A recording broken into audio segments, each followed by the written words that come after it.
తెలుగు వాళ్ళంటేనే భోజనాన్ని మొదటి ముద్ద పచ్చడితో మొదలు పెడతాం.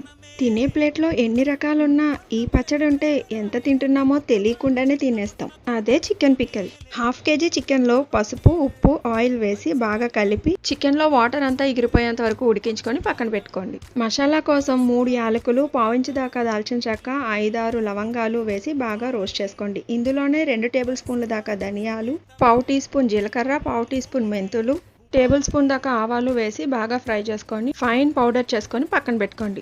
1 కప్పు దాకా వేరుశనగ నూనె తీసుకొని అందులో మనం ఉడికించి పెట్టుకున్న చికెన్ ముక్కలను కూడా వేసి కాసేపు వేగిన తర్వాత 1 టేబుల్ స్పూన్ అల్లం వెల్లుల్లి పేస్ట్ కూడా వేసి పచ్చివాసన పోయేంత వరకు బాగా ఫ్రై చేసుకోండి. ఇలా గోల్డెన్ బ్రౌన్ కలర్లోకి వచ్చిన తర్వాత స్టవ్ ఆఫ్ చేసుకొని వేడిగా ఉన్నప్పుడే పావు కప్పులో సగం ఉప్పు, పావు కప్పు కారం, మనం వేయించి దంచి పెట్టుకున్న మసాలా పౌడర్ కూడా వేసి కలుపుకొని చల్లారిన తర్వాత 2 మీడియం సైజు నిమ్మకాయల రసాన్ని కూడా వేసి స్టోర్ చేసుకోండి. Please like and